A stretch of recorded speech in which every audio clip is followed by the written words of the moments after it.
আমি রানী বিলকিসের সিংহাসন আপনার নিকট উপস্থিত করে দেব। সবাই বলেন সুবহানাল্লাহ। জিন জাতি তো একেবারে বলার সাথে সাথে রানী বিলকিসের সিংহাসন ওনার দরবারে এসে উপস্থিত করলেন। সবাই বলেন সুবহানাল্লাহ। বলার পরে ওই সূরা নম্বরের ভিতরে আসছে হযরত সাল্লাল্লাহু আলাইহি ওয়াসাল্লাম বললেন, আচ্ছা এই যে এই সিংহাসনটা তো ভালোই দেখা যায়, একটু বিকৃতি করবা, একটু বিকৃত করবা, সঠিক মানের রাখবা না, একটু বিকৃত করে দাও।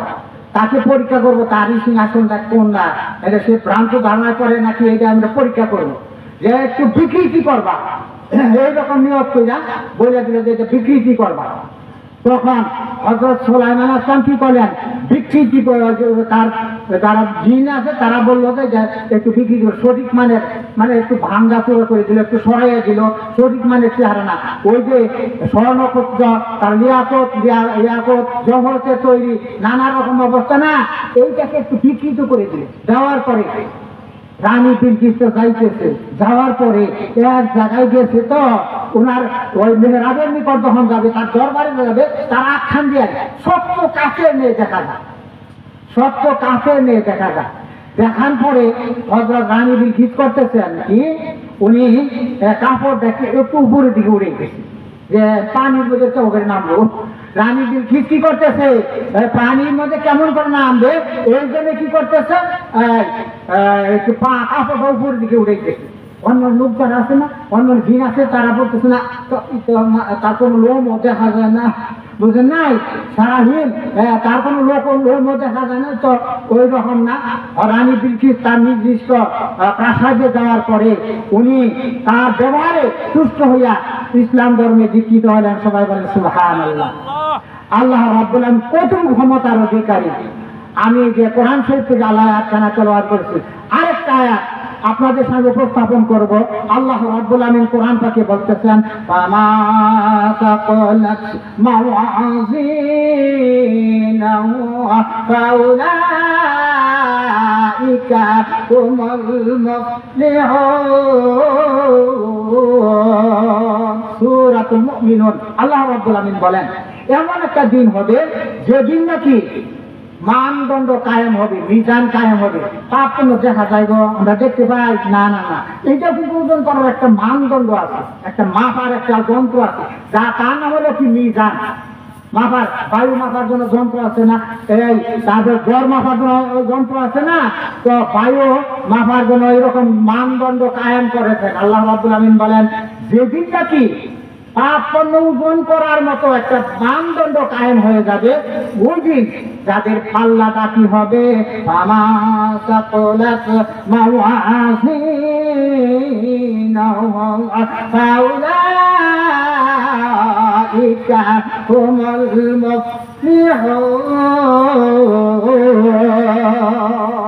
আল্লাহ রাব্বুল আলামিন বলেন, যার পাল্লাটা একটু ভারী হবে, উলাইকা হুমুল মুফলিহুন, তারাই হবে সফল কাম। দ্যাট মিন্স তারা জান্নাতের মেহমান হয়ে যাবে। সবাই বলে সুবহানাল্লাহ। যাদের পাল্লাটা ভারী হয়ে যাবে তারা নিশ্চিত জান্নাতের মেহমান হয়ে যাবে। এটা আল্লাহ পাক ঘোষণা দিয়েছেন, লা শাক্কা ফিহি, there is no doubt in this word, যে এর মধ্যে কোনো সন্দেহের অবকাশ নাই। যিনারা যাদের পাল্লাটা ভারী হয়ে যাবে তিনারা নিশ্চিত জান্নাতে চলে যাবে। তারপরে আয়াতে বলতেছেন, ফামান খাফফাত মাওয়াজিনুহু ফাউলাইকাল্লাযীনা খাসিরু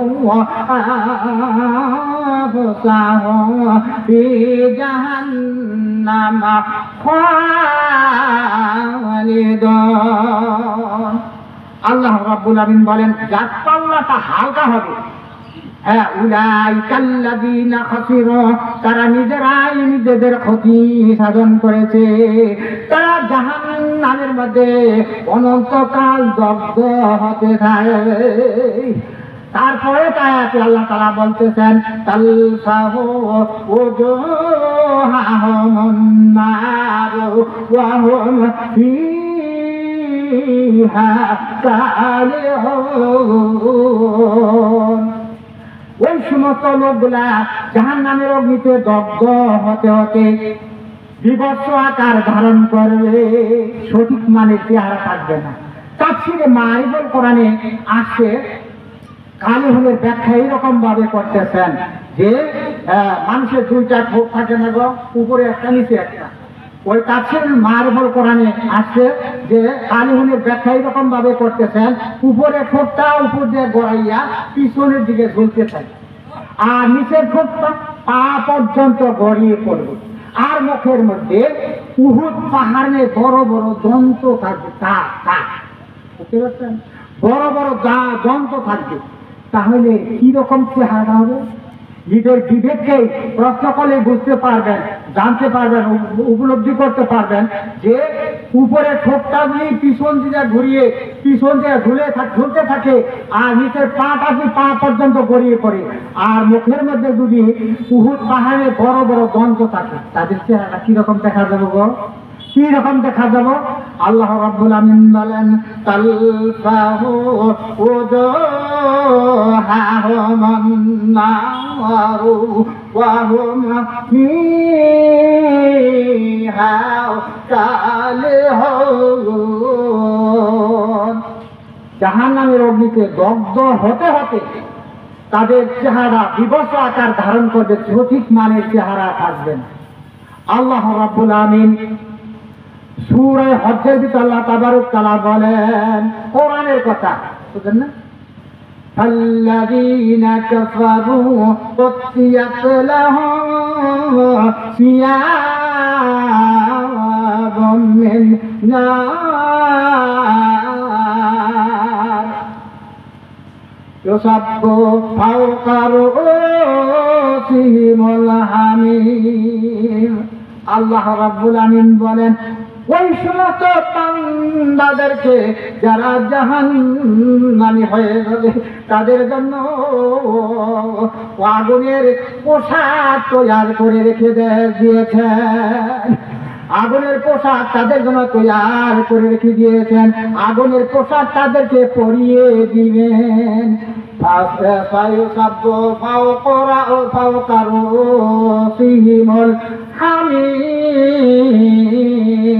সূরা হজ্জের আল্লাহ তাবারক তাআলা বলেন, তাদের মাথার উপরে গরম পানি ঢেলে দেওয়া হবে।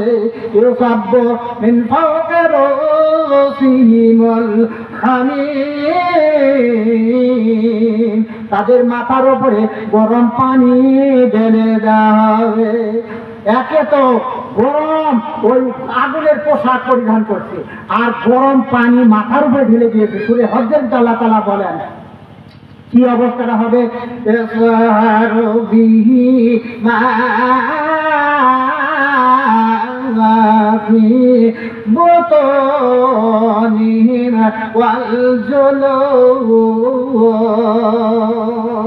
আল্লাহ রাব্বুল আলামিন বলেন, এই যে যখন কি করবে, আগুনের পোশাক তাদেরকে পরিয়ে দেওয়া হবে, মাথার উপরে গরম পানি ঢেলে দেওয়া হবে, তার কারণে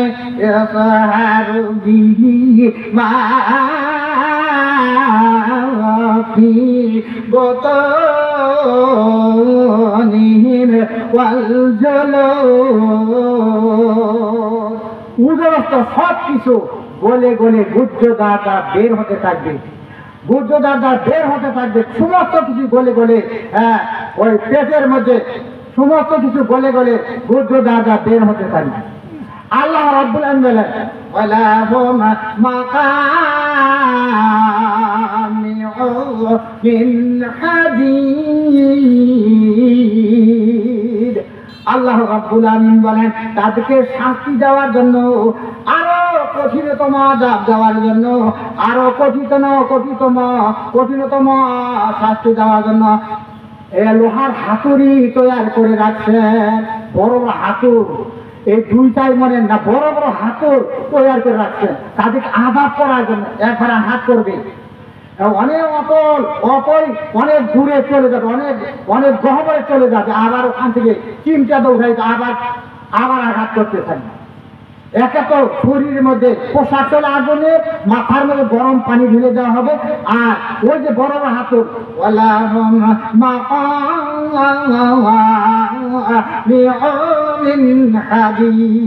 লোহার হাতুর থাকবে তাদেরকে আঘাত করার জন্য। পরে হজ্জের ভিতরে আল্লাহ তাবারক তাআলা বলেন, এমনি সময় আল্লাহ তাআলা বলেন ওই সমস্ত বান্দাগুলো কি করবে, আল্লাহ তাআলার নিকট বলতে থাকবে যে আল্লাহ এই আযাব থেকে আমাদেরকে নিশ্চিত দান করুন, এখান থেকে বের করে দেন, এখান থেকে আমাদেরকে বের করে দেন। আল্লাহ তাআলা বলেন যে কোথায় তাদেরকে ফেরত দেওয়া হবে, আর বের করা হবে না, আর বলা হবে ফাযুকু আযাবাল হারিক, এই আযাবের আস্বাদন তোমরা গ্রহণ করতে থাকো। এমনি সময় পানির পিপাসায় ছটফট ছটফট করবে, আরে হায় রে পানি নাই, পানি নাই, একটু পানি আল্লাহ পাক আমাদেরকে পান করান। আল্লাহ রাব্বুল আলামিন সূরা নাবার বলতেছেন, নাবার লা ইয়াযুকুনা ফি বারদা ওয়ালা শারাবা, এমন কোন পানীয় দ্রব্য তাদেরকে পান করতে দেওয়া হবে না যা নাকি পান করে তাদের তৃষ্ণা নিবারণ করবে। ইল্লা হামিমা ওয়া গাসসাকা, কিন্তু দেওয়া হবে শরীরে গাছাকান খাইতে পান করতে দেওয়া হবে। গাছাকান কাকে বলা হয়, যে ক্ষতস্থান ধৌত করার পরে একদিন কাইটা গেছে, আপনার ক্ষতস্থান ধৌত করার পরে পানিটা লালচে লালচে থাকে না, এইটাকে গাছাকান বলা হয়। কোন তফসির কারণ বলছেন শরীর রক্ত এবং পুষকে বলা হয়েছে, এইগুলা তাদেরকে পান করতে দেওয়া হবে। এটা কি রকম জিনিস, একই জিনিস না, এইগুলা তাদেরকে পান করতে দেওয়া হবে। ওই সময় আল্লাহ রাব্বুল আলামিন বলতে থাকবে, আল্লাহ এটা বাঁচতেছি না, দয়া করে আমাদের খাবার ব্যবস্থা করে দিন। আল্লাহ খাবার দেয়, বাঁচি না বাঁচি না, ছোট জ্বালায় বাঁচি না, আমাদের জন্য খাবার ব্যবস্থা করে দিন। আল্লাহ রাব্বুল আলামিন সূরা ওয়াকিয়ার ভিতরে আল্লাহ তাআলা বলেন লাকিলুনা মিন শাজারিন মিন যাকাম ফামালিউনা মিনহাল বুতুন ফাশারিবুনা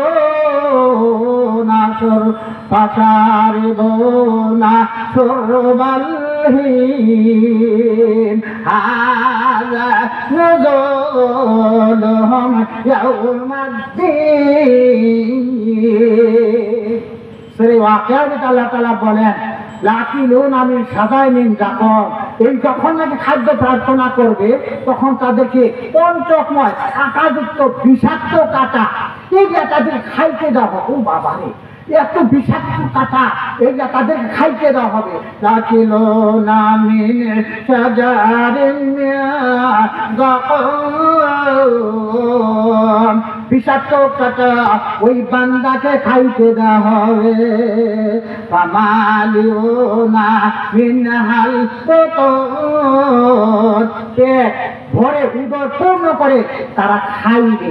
খাওয়ার পরে এমন একটা অবস্থা হবে, পুরে বাপে আর পেটের মধ্যে যাইয়া ওই আঘাত লাগবে, বিষাক্ত কাটার আঘাতে এত বিষের জ্বালা শুরু হয়ে যাবে।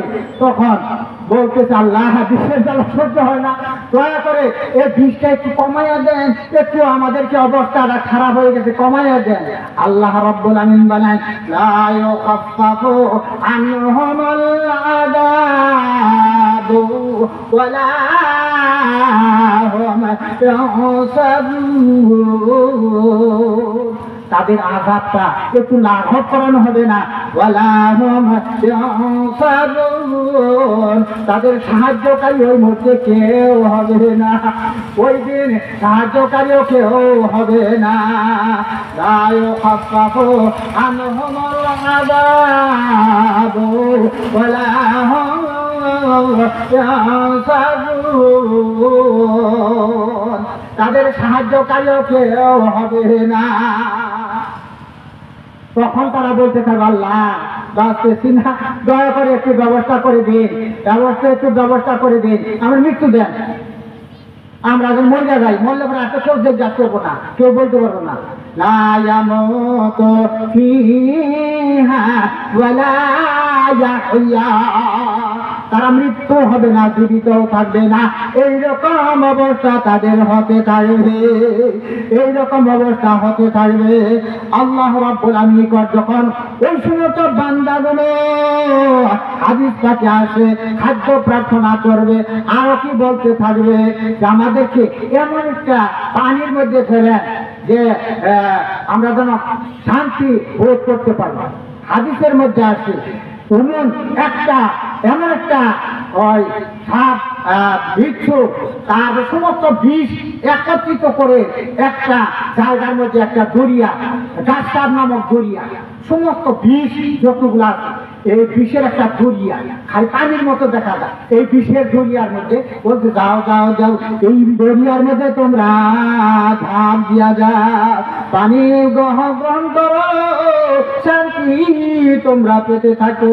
এই কথা বলার পরে আনন্দ ভরে ওই গাছ নামক দরিয়ার মধ্যে যখন ঝাঁপ দিয়া পড়বে, সাঁতার কাটতে থাকবে, সাঁতার কাটার সাথে সাথে ওই লোমকূপ দিয়া ওই বিষগুলা ঢুকতে থাকবে, ঢুকতে ঢুকতে এমন একটা বিশেষ জড়জড়া হয়ে যাবে, এমন একটা অবস্থা হয়ে যাবে। আল্লাহ হাদিস পাকে আসে তাদের অবস্থা এইরকম হয়ে যাবে, কঙ্কালে পরিণত হয়ে যাবে। তাদের ধরে ধরে তার সমস্ত শরীর গোষ্ঠগুলা খসে খসে পড়তে থাকবে, কঙ্কালে পরিণত হয়ে যাবে। আল্লাহ রাব্বুল আমিনের নিকট তখন বলতে থাকবে, আল্লাহ এইরকম কঙ্কালে পরিণত হয়ে গেল, কিছুই তো আমাদের অবস্থাটা না, এখন কি অবস্থাটা করি, আমাদের জন্য একটু ব্যবস্থা করেন। আল্লাহ রাব্বুল আমিন বলেন, নাদিজাত জুলুদুহুম বাদদালনাহুম জুলুদান গায়রাহা লিয়াযুকুল আযাব। আল্লাহ রাব্বুল কোরআন শরীফ বলতেছেন তাদেরকে আবার পুনর্গঠন করা হবে, পুনর্গঠন করা হবে। ওই যে কঙ্কালে পরিণত হয়ে যাওয়ার পরে আবার তাদেরকে পুনর্গঠন করা হবে, আবার পুনর্গঠন করার পরে হাদিস কাছে আছে যে 40 গজ পুরুত্ব হবে। কি হবে? তাদের চামড়া চর্মটা হবে 40 গজ পুরুত্ব, পেট গুলো হবে কতটুকু? 10টা গাভীর উঠলি, 10টা গাভীর উঠলি একত্রিত করলে যে পরিধি হবে, 10টা গাভীর উঠলি এক জায়গায় একত্রিত করলে যে পরিধি হবে, যে জায়গা বিশিষ্ট হবে, এত বড় পেট হবে তাদের। হাদিস কাছে আছে যে 10টা গাভীর উঠলি একত্রিত করলে যে পরিধি হবে, এই পরিধি এই পরিমাণ জায়গা বিশিষ্ট তাদের পেটটা হবে। আর তাদের মুখের মধ্যে কি হবে? উহুদ পাহাড়ে বড় বড় দন্ত থাকবে, বড় বড় দন্ত থাকবে। একদিন আয়েশা সিদ্দিকা রাদিয়াল্লাহু তাআলা আনহা উনি কি করতেছেন? বৈশা রয়েছে। এমনি সময় একটা হাদিসের কথা স্মরণ হয়েছে, তো উনি বলতেছেন আমি বৈশা রয়েছি। এমনি সময় দয়াল নবীজি আমার নিকট আগমন করলেন, আমার গৃহে প্রবেশ করলেন। আচ্ছা, দয়াল নবীজি গৃহে প্রবেশ করলেন, উনি দাঁড়াইয়া গেছেন। বলছেন কি দাঁড়াইয়া সম্মান করলেন, দাঁড়াইয়া গেছেন। দাঁড়ানোর পরে উনি বলতেন, হুজুর যখন বললেন যে বসো বসো বসো, 2 রান পাতিয়া উনি বসলেন। এমনি সময় আয়েশা সিদ্দিকা রাদিয়াল্লাহু তাআলা আনহা যখন হুজুর সাল্লাল্লাহু আলাইহি ওয়াসাল্লাম তিনার রানের উপরে মাথা রাখিয়া একটু শয়ন করতেন, রানের উপরে মাথা কিন্তু শয়ন করতেন, উনি এই অবসরে স্বামীর খেদমত করতে গিয়া উনি করলেন কি মাথাটা একটু নড়াচড়া করতেছে, মাথা দাড়ি মোবারক নড়াচড়া করতেছে। নড়াচড়া করতে করতেই দেখে যে একটা দাড়ি পাকা পাইলাম, একটা দাড়ি পাকা। তখন আর একটু গুজা দেখেছেন আরো কাটা, এমনি ভাবে 19টা দাড়ি পাকা পাইল। দয়াল নবীজির 19টা দাড়ি পাকা। তখন আর সিদ্দিকা রাদিয়াল্লাহু তাআলা আনহা বললেন, তো হুজুর তো বৃদ্ধ হয়ে গেছেন, উনি তো মৃত্যুর সংবাদ এসে গেছে, উনি তার বেশি দিন আমাদের সঙ্গ দিতে পারবেন না। উনি ভরাক্রান্ত হৃদয়ে হঠাৎ করে তার অজান্তে 1 ফোঁটা পানি, চোখের পানি দয়াল নবীজির চেহারার উপর পড়ে গেছে। পড়ে যাওয়ার সাথে সাথে চট করে দয়াল নবীজি জাগ্রত হয়েছে, বলতেছে আয়েশা তুমি কেন কাঁদো, তোমার কান্না আমার সহ্য হয় না। তখন হুজুর সাল্লাল্লাহু আলাইহি ওয়াসাল্লামকে লক্ষ্য করে আয়েশা সিদ্দিকা রাদিয়াল্লাহু তাআলা আনহা বললেন যে হুজুর আমি তো দেখলাম আপনার একটা দুইটা আমি গণনা করে দেখলাম 19টা দাড়ি পাকা পাইলাম, মনে হয় আপনি তো বেশি দিন বাঁচবেন না, আপনি তো বেশি দিন আমার সঙ্গ দিতে পারবেন না। এই কথা বলে হুজুর আমাকে ক্ষমা সুন্দর দৃষ্টিতে দেখবেন, হ্যাঁ এক ফোঁটা পানি আমার চোখের পানি আপনার চেহারাও পড়েছে, যার কারণে আমার ঘুমের ব্যাঘাত একটু ঘটলো, আমাকে ক্ষমা সুন্দর দৃষ্টিতে দেখবেন। তখন উনি বলতেছেন, হুজুর বলতেছেন যে তুমি যে 19টা দাড়ি পাকা পাইলা কেন পাকলো এটা তো তুমি জানো না, হাদিস পাক শিবতানি ইয়া আয়েশা তো সূরাতাল হুদ ওয়াল ওয়াকিয়া, বয়স হওয়ার কারণে আমার দাড়িগুলা পাকে।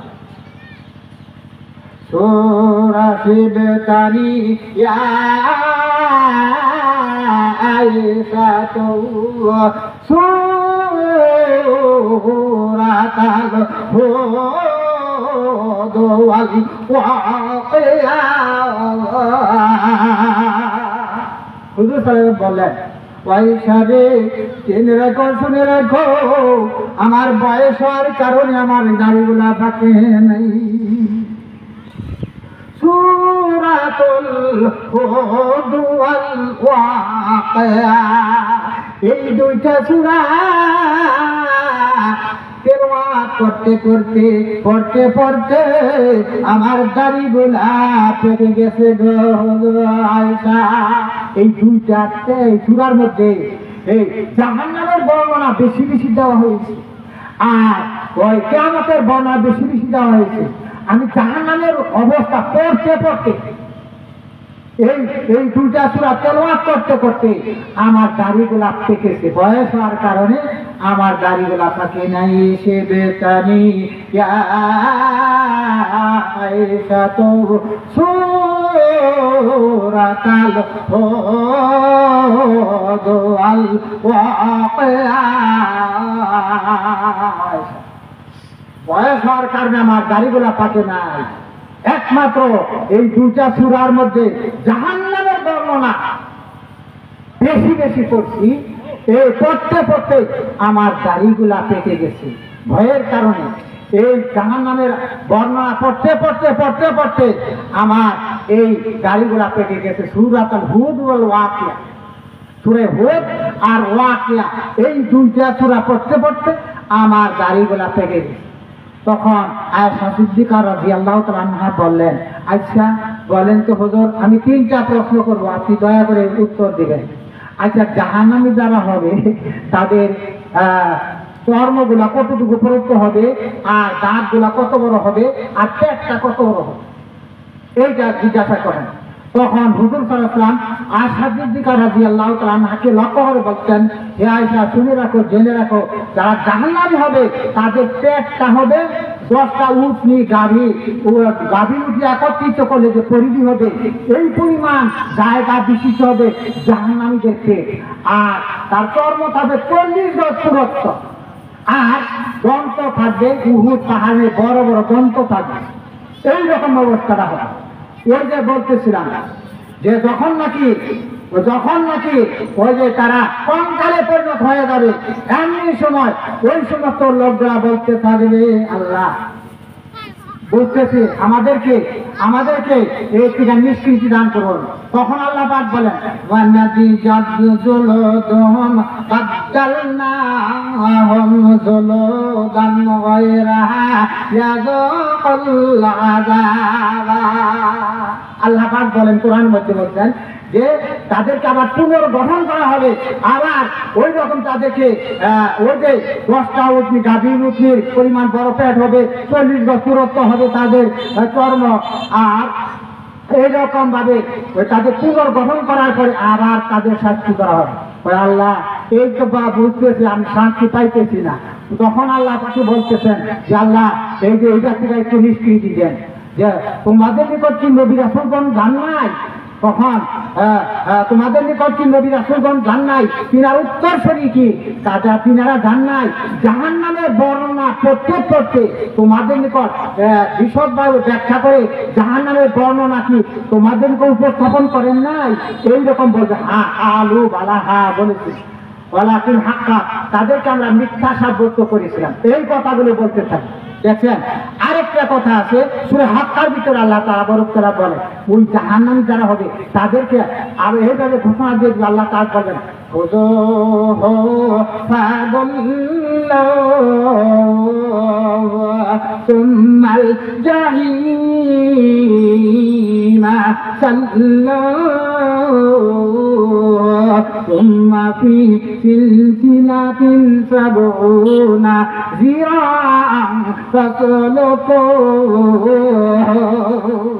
আল্লাহ রাব্বুল আলামিন সূরা হাক্কার ভিতরে বলেন ওই সমস্ত লোকদেরকে বলবেন আল্লাহ তাআলার পক্ষ থেকে ফেরেশতাদেরকে নির্দেশ দেবেন খুযূহু এদেরকে ধরো, এদেরকে ডান্ডা বেরি পরাইয়া দাও। খুযূহু ফাগুল্লাহু এদেরকে ধরো, ডান্ডা বেরি পরাইয়া দাও। জাহান্নামের অতল গহ্বরে তাদেরকে নিক্ষেপ করে দাও। আর 70 শিকল দ্বারা শৃঙ্খলিত করো। 70 শিকল দ্বারা মিঞ্জিক আছে না, শিকল লোহার মিঞ্জিক আছে না, এদেরকে বক্ষ ভেদ করে পিছন দিকে বের করে এইরকম বা ভেদ করে কইরা এরকম তাদেরকে শৃঙ্খলিত 70 শিকল দ্বারা তাদেরকে গ্রথিত করো, শৃঙ্খলিত করো। কইরা সাইডা কি করো? জাহান্নামের দিকে নিয়ে যাও। তাফসীরের ভিতরে আছে যে ওই সমস্ত লোকদেরকে জাহান্নামের দিকে টেনে হেঁচড়ে যখন নিতে থাকবে, নেওয়ার সময় ওই যে পুলিশে লোক অ্যারেস্ট করার পরে বলে না এই কাজটা কেন করছো, এই কাজটা কেন করো নাই, হ্যাঁ এই কাজটা কেন করছো, এটা করো নাই কেন, এরকম বলে না। আল্লাহ রাব্বুল আলামিন বলবেন সূরা হাক্কার ভিতরে বলতেছেন যে এইরকম ঠেলা হয়েছে এমন একটা টান মারবে, টান দেওয়ার সাথে সাথে ওই সমস্ত লোকগুলা কুকুরের মতো চিৎকার করতেছে। তাফসীরকারক লিখতেছেন যে যদি এই চিৎকার যদি এই দুনিয়ার মানব সম্প্রদায় যদি জানতে পারত, ইহদান ত্যাগ করিয়া পর পারের পারি জমাইতে হইত, এমন ভাবে টান মারবে আর বলতে থাকবে ইন্নাহু কানা লা ইউমিনু বিল্লাহিল আযীম। আল্লাহ এদের অবস্থাটা এই যে খেয়ে না হয়েছে 70 শিকল দ্বারা বাইরা শৃঙ্খলিত করিয়া তাদেরকে জাহান্নামের দিকে নিতেছি, কারণটা কি? ইন্নাহু কানা লা ইউমিনু বিল্লাহিল আযীম। বলতেছেন আল্লাহ এটা অপরাধ তাদের যে তারা আল্লাহ তাআলা প্রশংসিত আল্লাহর প্রতি তারা বিশ্বাসী ছিল না। আল্লাহ তোমার প্রতি বিশ্বাসী তারা ছিল, এটা একটা অপরাধ। নাস্তিক ছিল এরা, ছিল কি নাস্তিক, আল্লাহ তাআলার প্রতি বিশ্বাসী ছিল না। একটা কারণ।